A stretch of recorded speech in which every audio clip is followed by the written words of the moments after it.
पे जो है वो इन्हिसार करते हैं, उन सब के लिए दवाइयाँ ख़रीदना बहुत मुश्किल हो जाएगा। और आवाम चूँकि इस पर परेशान है तो हम इस पर बात भी करेंगे। हमें इस पर डिटेल से आज बात करनी है। हमें प्रोग्राम में ज्वाइन किया ड्रग पाकिस्तान लॉयर्स फोरम के सदर हैं जी नूर मोहम्मद मेहर साहब। नूर साहब बहुत शुक्रिया आपने हमें ज्वाइन किया। नूर साहब सबसे पहले हम ये जानना चाहेंगे कि जो अद्वियात पर सेल्स टैक्स लगाने का फैसला, एक तो ये कि क्या लगता है किस बुनियाद पर किया गया?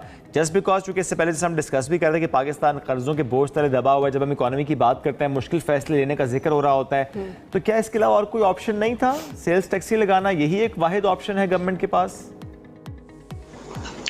जी 1 जुलाई से जो है ये लगाया गया है और पाकिस्तान में अद्वियात की कीमतें वैसे जो है वो डी कंट्रोल हो चुकी हैं। ख़ास तौर पे मोहतरम काकड़ साहब की हुकूमत जब गई तो 18 फरवरी 2024 को जो है अद्वियात की कीमतें जो है डी कंट्रोल का उन्होंने नोटिफिकेशन किया, जो कि ड्रग एक्ट 1976 और ड्राइव एक्ट 2012 की खिलाफ वर्जी थी।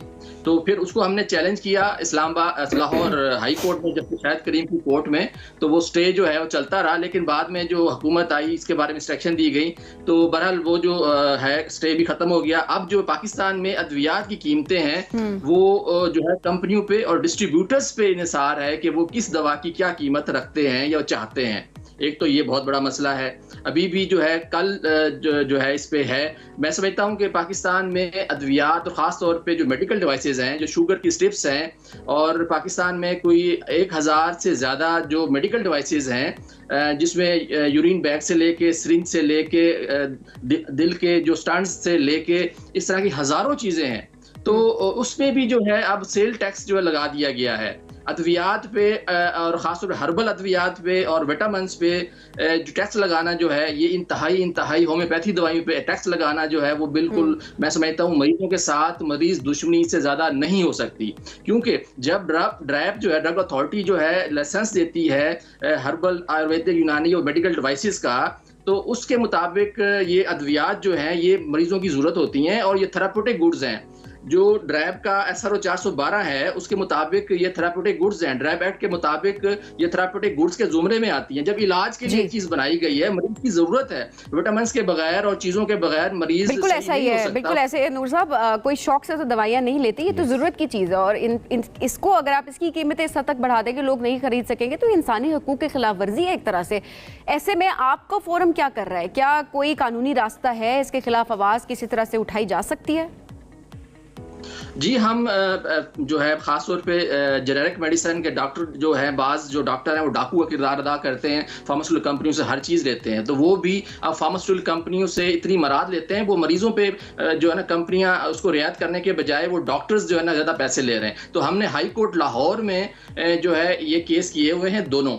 एक तो प्राइस जो डी कंट्रोल हुआ है उसमें जो नोटिस हुए हैं ड्रग अथॉरिटी को, फेडरल मिनिस्ट्री ऑफ हेल्थ को और शहबाज शरीफ साहब को। शहबाज शरीफ साहब जो हैं वो 30 मई 2024 को जो है काकड़ हुकूमत के जो फैसला था कि प्राइस का कंट्रोल ही खत्म हो जाना चाहिए, हर किसी की मर्जी है, गाजर मूली की तरह जो है जो दवाइयां भी जो है मर्जी से कंपनियों की मर्जी से होंगी। तो अब कंपनियां जो है ब्लैकमेल कर रही हैं और फार्मास्यूटिकल कंपनियां इस वक्त नूर साहब क्या ये वाकई ऐसा ही इतलाक है कि जो कंपनीज हैं या डिस्ट्रीब्यूटर्स हैं वो अपनी मर्जी से प्राइस बढ़ा सकते हैं? जी अब जो फैसले हुए हैं जो ख़ासतौर पे 30 मई 2024 को जो किया है, फिर 5 जुलाई को जो वज़ीर-ए-आज़म ऑफिस से जो कैबिनेट डिवीजन ने जो फैसले किए हैं वो तो मरीज दुश्मनी पर हैं।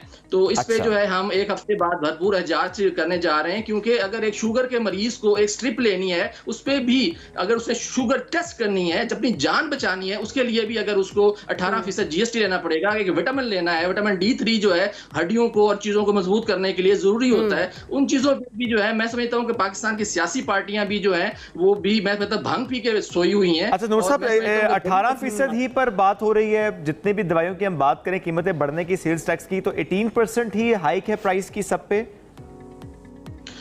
जी वो जो खासतौर पे जो विटामिन हैं, होम्यो और मेडिकल डिवाइस पे तो 18% टैक्स लगा दिया है। बाकी जो दूसरी दवाइयां हैं जिनका पहले प्राइस कंट्रोल होता था, अब उन पे जो है हुकूमत और ड्रग अथॉरिटी ने और वज़ीर-ए-आज़म हाउस की मैं समझता हूँ मिली भगत की वजह से मरीजों पे ये जुल्म किया गया है कि उनकी कीमतें। ठीक है, बहुत शुक्रिया नूर साहब। नूर साहब प्रोग्राम में हमें ज्वाइन के लिए।